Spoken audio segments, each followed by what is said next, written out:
बिस्मिल्लाहिर्रहमानिर्रहीम, अस्सलाम वालेकुम। मैं हूं चौधरी इरफान ज़हीर और आपको स्पोर्ट्स क्लब में वेलकम कहता हूं। नाज़रीन, पाकिस्तान की जो रिकग्निशन है ओबियसली वो फास्ट बॉलिंग है, बट हमारे मुल्क ने बहुत बड़े नामवर बैट्समैन भी पैदा किए हैं। इस लेगेसी की बात करें तो सबसे पहले नाम आता है हनीफ मोहम्मद, ज़हीर अब्बास, जुवैद मियां दाद, इंज़मामुल हक, मोहम्मद यूसुफ और यूनुस खान। आज हमारे साथ जो सेलिब्रिटी हैं बहुत ही स्पेशल बैट्समैन है, शायद इनसे स्टाइलिश बैट्समैन पाकिस्तान की हिस्ट्री में नहीं आया होगा।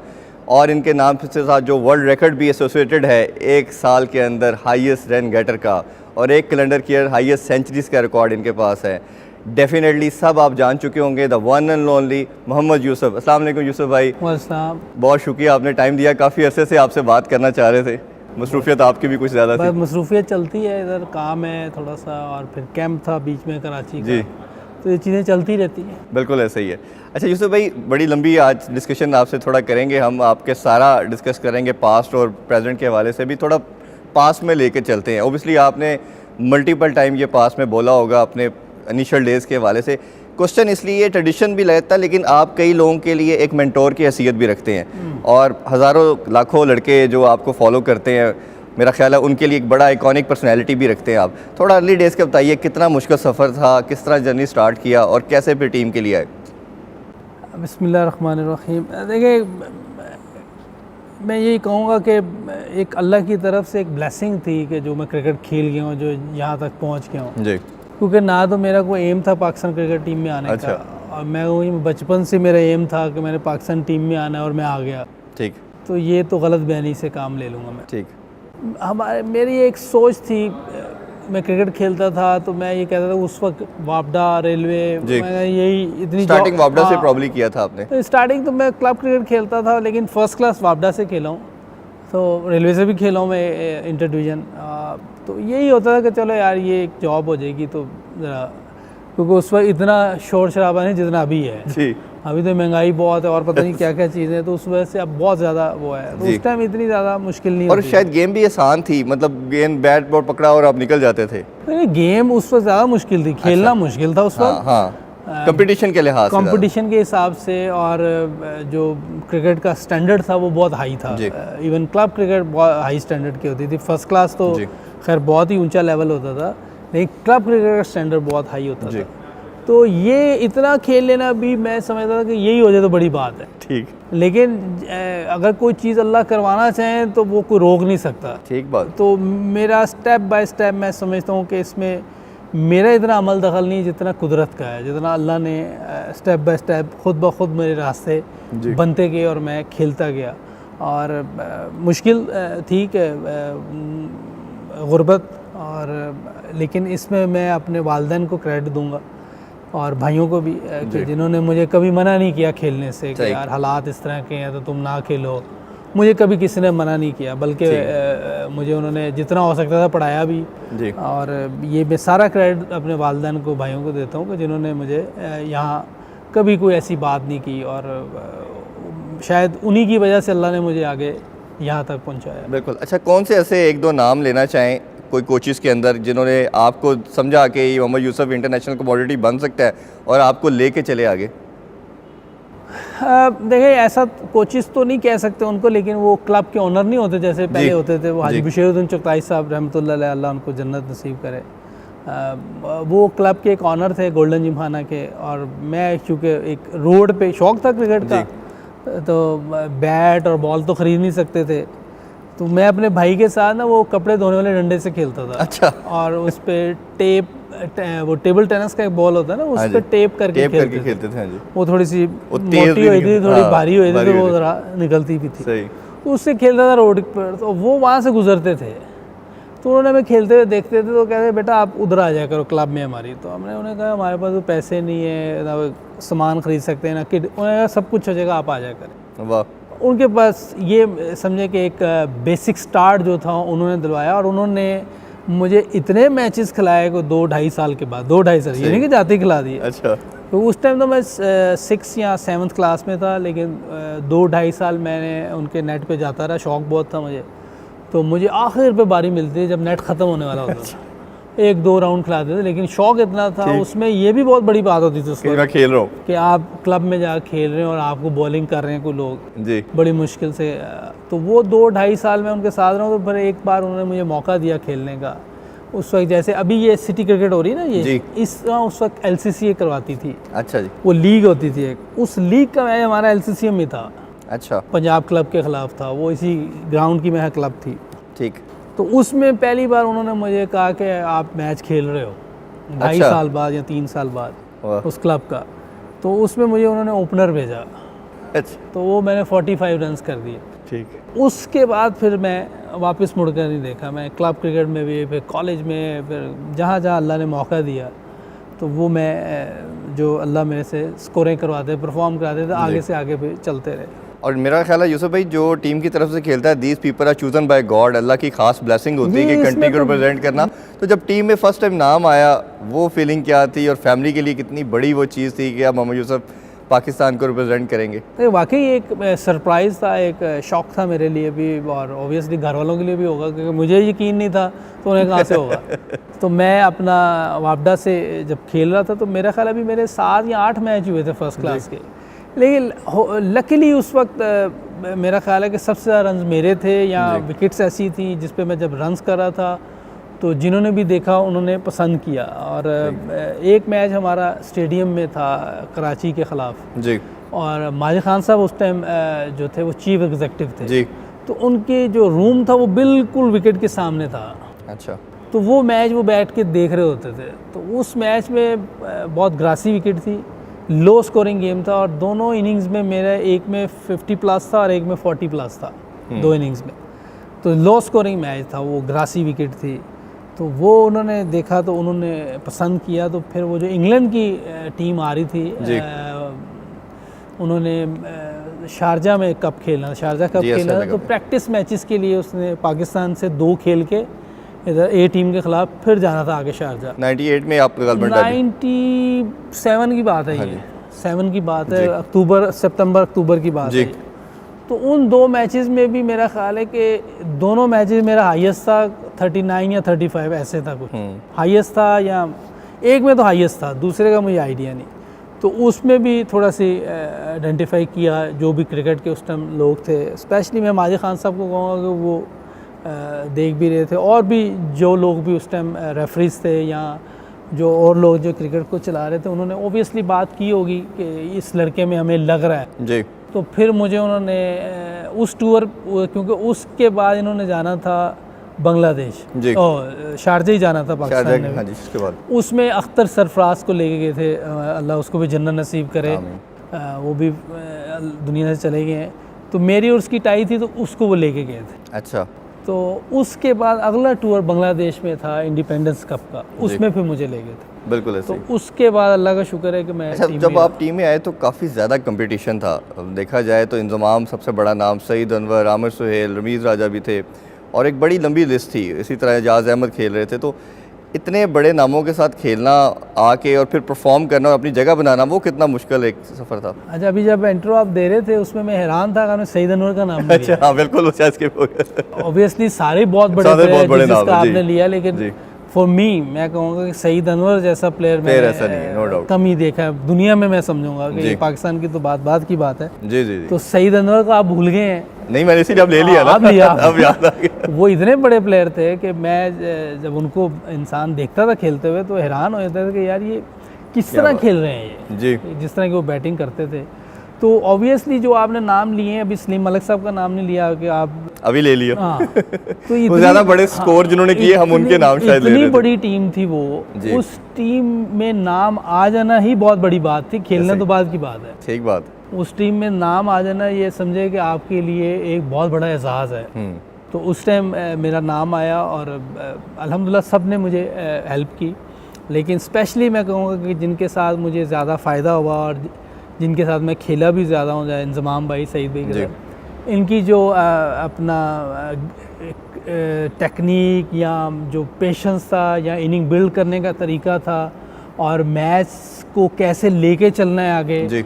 और जिस तरीके से ये जिसको कहते हैं कि इनिंग बिल्ड करना ना, ये बहुत बड़ा एक आर्ट होता है। और मेरा ख्याल है यूसुफ भाई, आपको जो प्रॉपर रिकग्निशन मिली वो शारजा कप से मिली, जिसमें आप मैन ऑफ द मैच भी, मैन ऑफ टूर्नामेंट भी हुए, और बेस्ट बैट्समैन, एशिया कप भी, यस एशिया कप भी था, बेस्ट बैट्समैन भी हुए, वो भी ज़रा बताइए कि एकदम पूरे मुल्क के अंदर मोहम्मद यूसुफ का नाम एकदम रोशन हो गया। देखिए वो हम लोग ये लंबा टूर था हमारा, हाँ। एक 4 महीने का टूर जी। था। हम पहले शारजा कप खेले, जी ऐसे ही। फिर हम वेस्ट इंडीज़ गए, वेस्ट इंडीज़ से हम फिर आए बांग्लादेश ये एशिया कप खेलने, इधर से फिर श्रीलंका गए, फिर कुछ 4 महीने बाद घर आए थे।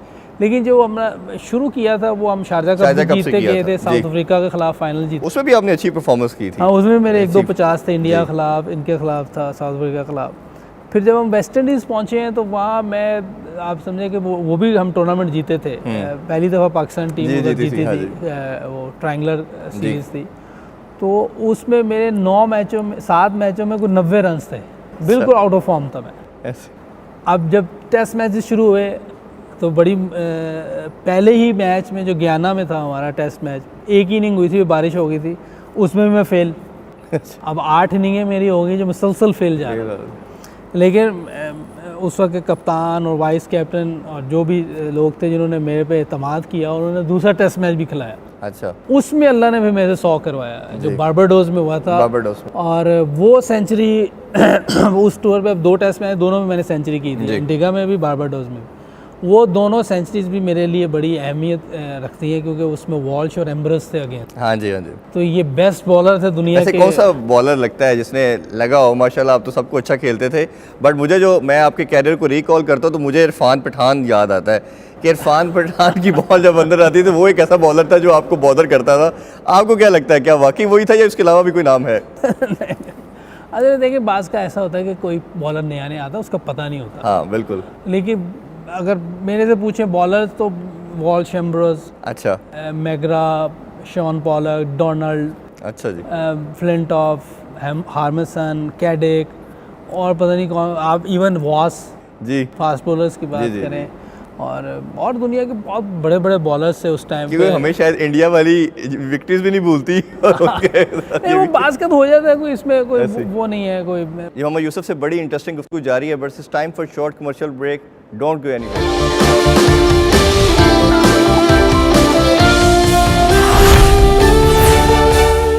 Welcome back in sports club. Mohammad Yousuf से कुछ मज़ीद क्वेश्चन करते हैं। अच्छा, फिर आपके सबसे बड़ी प्रोमिनेंट आपकी परफॉर्मेंस की तरफ आते हैं। 2006 में माशाल्लाह 1744 रन स्कोर किए, 11 मैचों में 9 सेंचुरीज और 100 का आपका एवरेज रहा। तो ये माशाल्लाह एक सर विवर रिचर्ड का रिकॉर्ड ब्रेक करना, ये कितनी बड़ी अचीवमेंट थी, और क्या उस साल कोई प्लान किया था या अल्लाह की तरफ से होती गई सारी चीज़ें? अब ये जो आपने बात की यही था कि अल्लाह की तरफ से होता गया, प्लान कुछ भी नहीं था। प्लान जैसे पहले खेल रहा था अभी भी वही खेलने का तरीका था। हाँ, सिर्फ ये ज़रूर मैं कहूँगा कि हालांकि बहुत से लोग इसको नहीं मानते, स्पेशली हमारे बहुत से जो ऐसे लोग हैं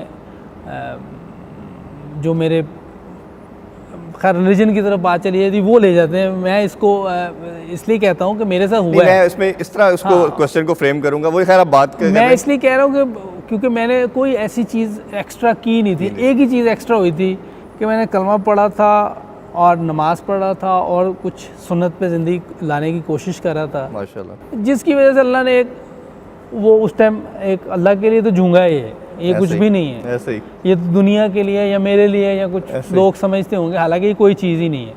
तो वो उस टाइम यही हुआ था, इसके अलावा कुछ भी नहीं हुआ था।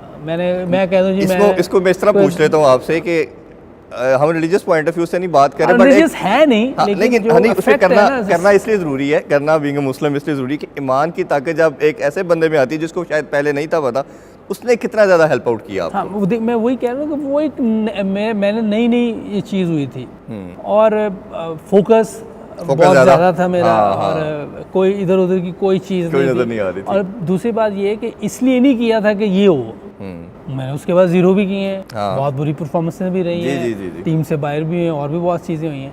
लेकिन कोई चीज़ अगर अल्लाह देना चाहे तो कोई रोक नहीं सकता। हालांकि कहाँ विव रिचर्ड, कहाँ मैं, कोई मैच ही नहीं, ज़मीन आसमान है। ये एक आप समझ रहे कि आसमान पे वो प्लेयर है। मैं अगर कुछ कह भी दूँ तो मानने वाली बात नहीं है। नहीं माशाल्लाह वो आपकी बहुत परफॉर्मेंस नहीं, मैं परफॉर्मेंस अपनी जगह है।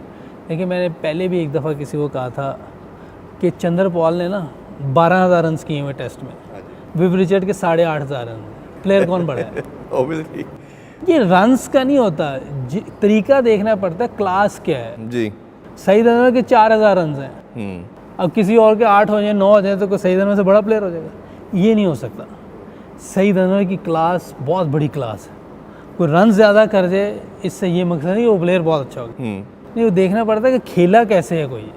सईद अनवर जो खेलता था वो खेलना बहुत मुश्किल है। आपका वैसे सबसे बेस्ट पार्टनर या आपको लगता है जो जिस टाइम के आप खेले वो सबसे बेस्ट आपको कौन सा लगता था जिसके साथ मोहम्मद यूसुफ को खेलते हुए ज़्यादा मज़ा आता, क्योंकि आपकी पार्टनरशिप ज़्यादातर इंतमाम या यूनुस के साथ रही? इंजी भाई ऑब्वियसली, इंजी भाई टॉप प्लेयर हैं दुनिया के और वर्ल्ड में उनका जिस तरह देखिए, मैंने इसीलिए दो बड़े प्लेयरों का नाम लिया है कि ये दोनों की क्लास डिफरेंट थी। ठीक, स्कोर एक ज़्यादा हो जाना कम होना, ये मैंने आपको मिसाल दे दी है चंद्र पॉल और विभचर और चंद्र पॉल भी बहुत बड़ा प्लेयर है, ऐसी बात नहीं कि प्लेयर नहीं है, लेकिन क्लास देखनी पड़ेगी। क्लास क्या है, लारा की क्लास देखें।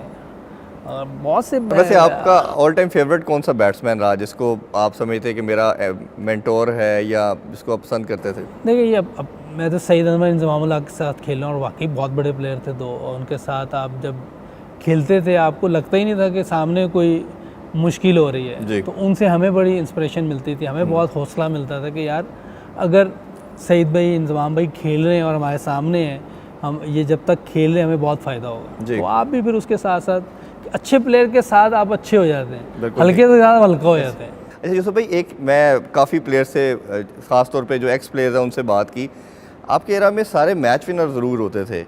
जैसे हम बात कर रहे थे अभी इंट्रो से पहले भी, आप थे, शुएब अख्तर था, शाहिद अफरीदी, वसीम अकरम, वक़ार यूनुस, जिसका भी नाम लें वो उस गिवन डे पे मैच विनर होता था।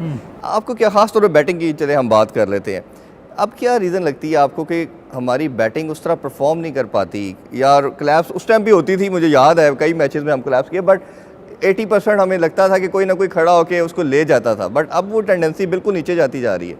बेसिक क्या रीज़न लगती है इसका? मैं क्या कह सकता हूँ इसके, देखिए अभी का तो कुछ कह नहीं सकता, लेकिन जो पास्ट में जो आपने नाम लिए हैं वो वसीम अकरम, वक़ार यूनुस, ज़्यादातर मैच तो जैसे बॉलिंग ऑब्वियसली बॉलिंग ही मैच जिताती है हमेशा, ज़्यादातर तो यही होता है। देखें अब मिसाल के तौर पे अभी इंडिया की टीम अब क्यों बेहतर खेलना शुरू होगी, उनकी बॉलिंग बेहतर हो गई, इसलिए मैच जीतना शुरू हो गई। नहीं तो बैट्समैन तो वो बड़े थे, सचिन, ड्राविड बहुत बड़े प्लेयर थे, इस टाइम उनकी टीम में ऐसे प्लेयर नहीं है जो वो थे दोनों। जी बिल्कुल ऐसे ही। लेकिन अब बॉलिंग बेहतर हो गई है, वो मैच जीतना शुरू हो गया, तो हमेशा मैच बॉलिंग ही जितवाएगी। हम लोग जो है स्कोर अच्छा करके दे सकते हैं, हमारे टाइम पे अगर 260-70 अगर हम करते थे तो विनिंग स्कोर है, क्योंकि बॉल रिवर्स होता था, 10-12 ओवर के बाद बॉल रिवर्स होना शुरू हो जाता था, तो थोड़ा सा स्विंग हो जाए तो आज भी अगर आप ये कर दें तो ये 260-70 वाला जीत जाएगा। अब तो 350 वाला नहीं जीत सकता, क्योंकि बॉल सीधा सीधा ही जा रहा होता, बिल्कुल फ्लैट, दो बॉल लग रही हैं, तो ऑब्वियसली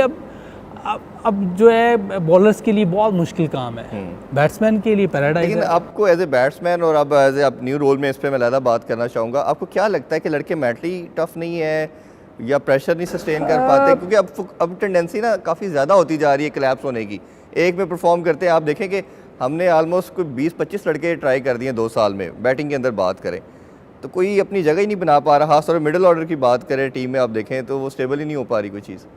देखिए ये क्वेश्चन ज़रा ना थोड़ा मुश्किल है और मेरे से करने वाला नहीं है।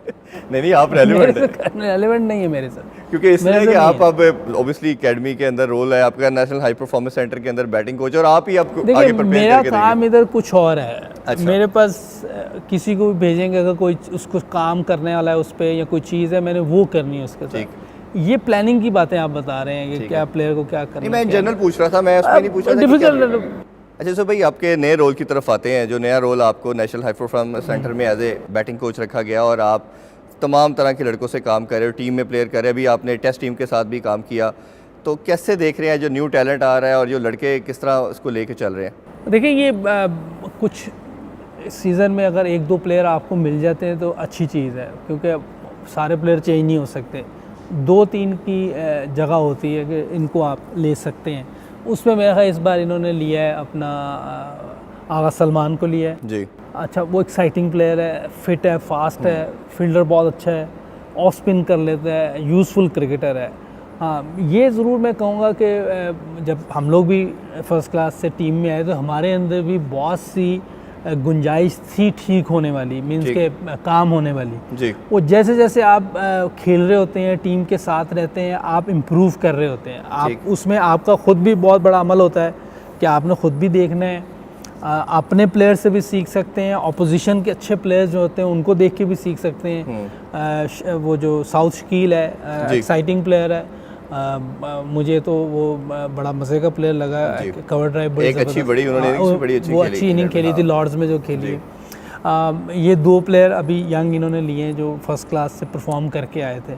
तो इन प्लेयर्स का अब आना और इन प्लेयर्स पे ख़ुद भी बहुत ज़िम्मेदारी है कि ख़ुद भी सीखना है, क्योंकि हम लोग जब प्लेयर्स के साथ, जब सईद भाई, इंजमाम भाई के साथ होते थे, हम देखते थे कि क्या कर रहे होते हैं, ताकि हम भी इनकी तरह प्लेयर बन सकें। हम उनकी तरह नहीं बन सके, लेकिन कहीं ना कहीं आ गए। ठीक। तो ये प्लेयर्स का अपना भी होता है। अब इनको देखना है कि ये किस प्लेयर को देख रहे हैं, कैसे अपने आप को लेके चलेंगे, कैसे आगे निकलते हैं। ये अपना भी बहुत ज़्यादा ये होता है। देखें ना, कोहली कैसे आया था, अब कहाँ पहुँच गया। रोहित शर्मा कहाँ आया था, अब कहाँ पहुँच गया। तो आपने डे बाय डे इम्प्रूव करना है। जी, ब्रेक का टाइम हो गया। मोहम्मद यूसुफ से आके कैप्टनसी और दूसरी बातें भी पूछते हैं। कहीं मत जाइएगा, स्टे विद अस।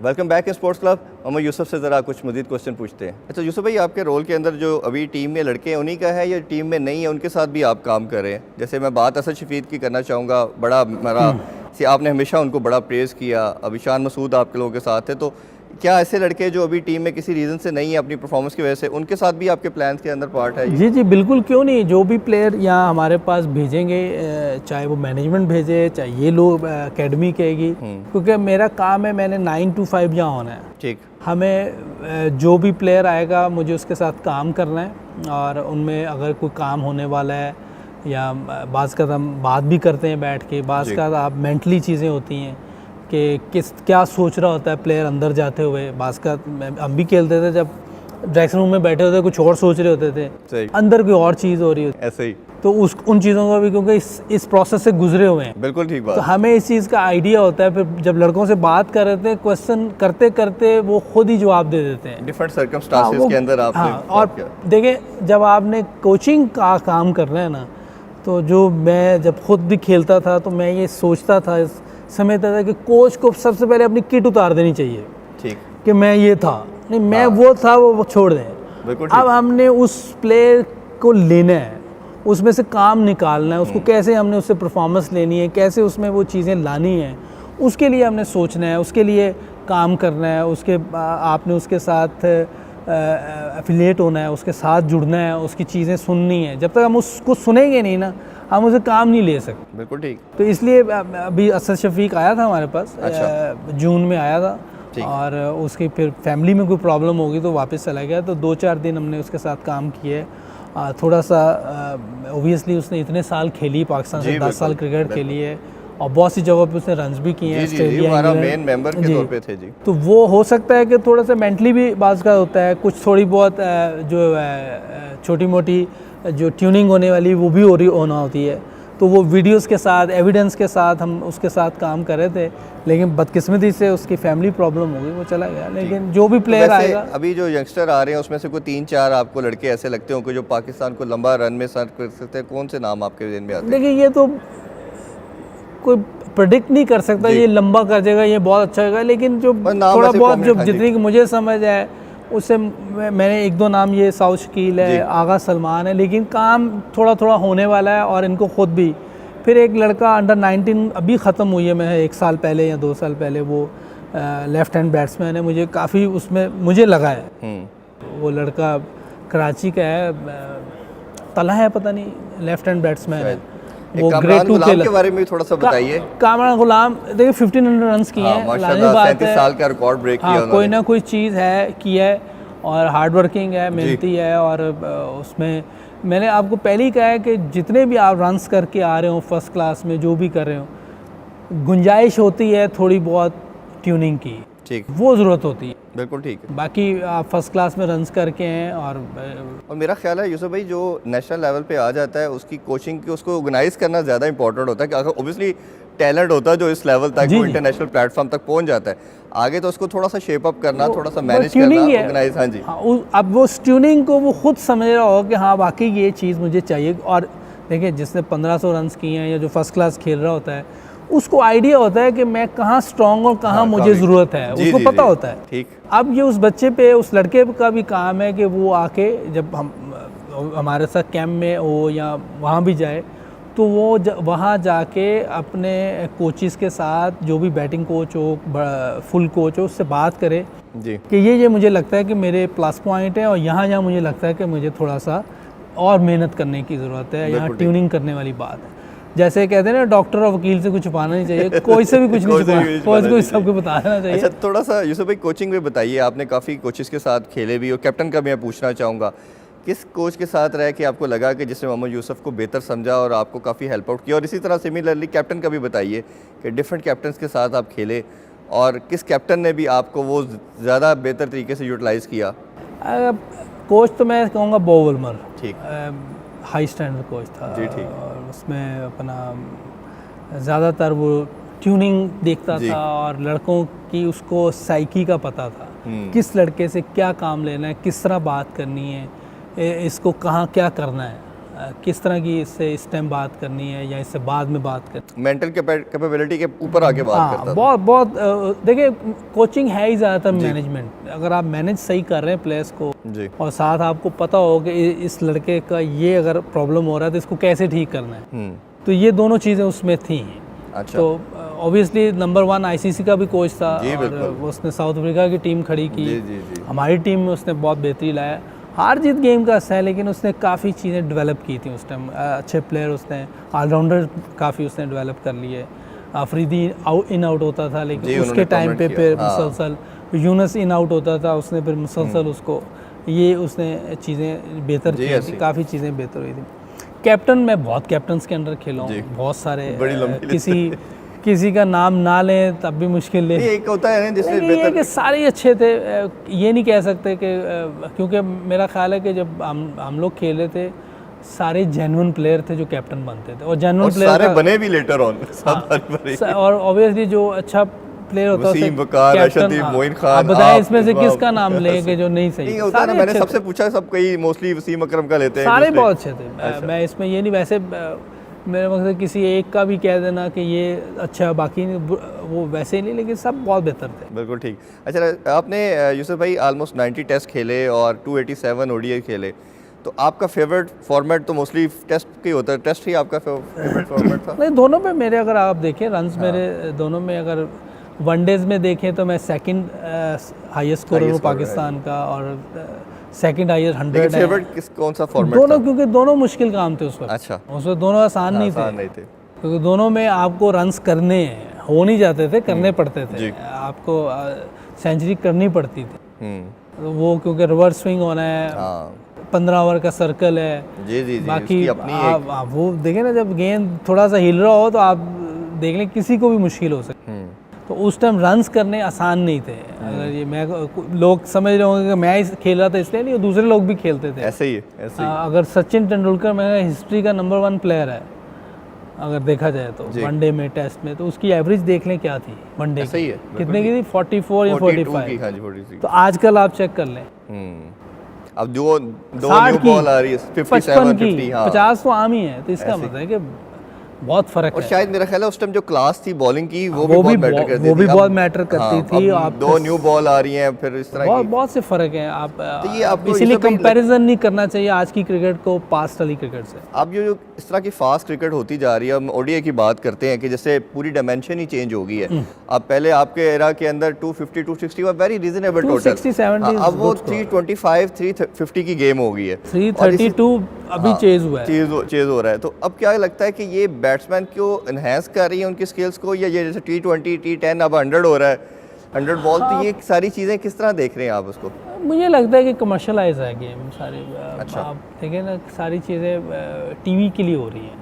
ये तो जो क्लास थी एक बैट्समैन की, जो प्योर हम देखते थे, बॉलर्स की देखिए ना, बॉलर हर वक्त बच रहा होता है स्किल दिखाने का मौका कम मिलता है उसको, कम मिलता है। बैट्समैन डोमिनेट कर रहे हैं। किसी एक मैच में अगर विकेट थोड़ी मुश्किल आ जाती तो बैट्समैनों को वो हो जाता है। अब पूरी दुनिया में आप देखें, मुश्किल हो जाती है। ये तो मेरा क्वेश्चन ये था कि क्या आपको लगता है कि इससे क्वालिटी बैट्समैन जो थे जो एक प्रॉपर स्ट्रोक खेलते हैं, क्योंकि अब इनोवेशन वाला काम बहुत ज़्यादा आ गया, जैसे हम रिजवान की बात करते हैं माशाल्लाह स्कोर अभी हाईएस्ट रन गेटर भी बन चुका है हाँ, T20 साल उसने का। इनोवेशन लेके आए, इम्प्रोवाइज़ कर रहे हैं, ठीक है, स्वीप मार रहे हैं, ऊपर से फेंक रहे हैं, तो ये जो क्वालिटी स्ट्रोक से शॉट्स थी वो ख़त्म होती जा रही है वैसे। देखिए ना, मैंने पहले कहा ये क्रिकेट थोड़ी सी कमर्शियल की तरफ चली गई, जी उसमें फिर आपको रन्स करने हैं और वो मौके भी मिल रहे हैं हाँ। आपको, सारी चीज़ें आपके मतलब की हैं। जी जी जी बॉलर जो बच रहा है इसीलिए बच रहा होता है कि उसमें चांस नहीं है बचने का इतना, जी, जितना भी बच ले 10 तो पड़ ही जाना है, ऐसे ही जितना भी बच से उसको 10 पड़ जाना है। तो इसलिए ये बैटिंग फ्रेंडली एरा आ गया, शायद इसके आगे जाएं और फ्रेंडली हो जाए बैटिंग के लिए। बिल्कुल तो ऐसे ऐसे आगे ये क्रिकेट ऐसे ही चलनी है। अच्छा यूसुफ भाई, हम कैप्टनसी की बात कर रहे थे, माशाल्लाह यू आर आल्सो ब्लेस्ड कि आपने कंट्री को सर्व किया एज ए कैप्टन भी, तो अपने कैप्टनसी के एक्सपीरियंस को बताइए, एक पाकिस्तान का कैप्टन होना कितना बड़ा ऑनर है और कितना चैलेंजिंग होता है ये काम? नहीं, ऑनर तो है, इसमें तो कोई शक नहीं कि आप अपने मुल्क को सर्व भी कर रहे हैं और उसके कैप्टन भी हैं, तो ऑनर है। लेकिन लाजमी नहीं कि आप कैप्टन ही हो तो आपको ऑनर होगी, आप खेल भी रहे हैं तो ऑनर है। और मेरा ख्याल है कि मुझे ज़्यादा मज़ा आया वो एज ए प्लेयर मज़ा आया। अच्छा, हाँ बिल्कुल ठीक। अच्छा यूसुफ भाई, लास्ट क्वेश्चन ये है कि अभी जो न्यू स्ट्रक्चर आया है इसके अंदर हमने देखा कंपटीशन काफ़ी ज़्यादा हो गया और ऑलमोस्ट जो रीजनल स्ट्रक्चर है इसमें 192 लड़के आ गए, तो इसमें इस लड़के स्क्वीज़ होकर 192 हैं, फिर उसमें से बैट्समैन ओबियसली आ रहे हैं, तो आपको क्या लगता है कि इसमें कंपटीशन कितना बेहतर होता जा रहा है इन टर्म्स ऑफ बैटिंग बात करें तो? नहीं, देखिए जितने लड़के कम होंगे कंपटीशन उतना ही बढ़ेगा। हाँ। तो ये एक चांस तो है, लेकिन टफ चांस है जिसके चांस लिए है, भी हाँ है। जी। और जो इस सर्कल में आएगा उसके पास चांस ज़्यादा भी है क्योंकि लड़के बहुत कम हैं, और लेकिन perform भी टफ करना भी है, है, हाँ। परफॉर्म करना पड़ेगा। और वो जो परफॉर्म करेगा इसका मतलब है वो बहुत कम लोगों में इतना अच्छा परफॉर्म करके आया तो इसलिए वो ऊपर आया है। बिल्कुल तो ठीक। उसके बाद इंटरनेशनल क्रिकेट में परफॉर्म करने के भी चांसेस ज़्यादा होंगे। बिल्कुल ठीक है। लास्ट नोट पे कोई मैसेज देना चाहें अपने फैंस को, कोई इस प्लेटफॉर्म से कुछ कहना चाहें लड़कों को जो आपको पसंद करते हैं, आपको आइडलाइज करते हैं, कुछ ज़रूर प्लीज़ मैसेज दें। बस मैं यही कहूँगा, आप जिस भी फील्ड में ईमानदारी से काम करें।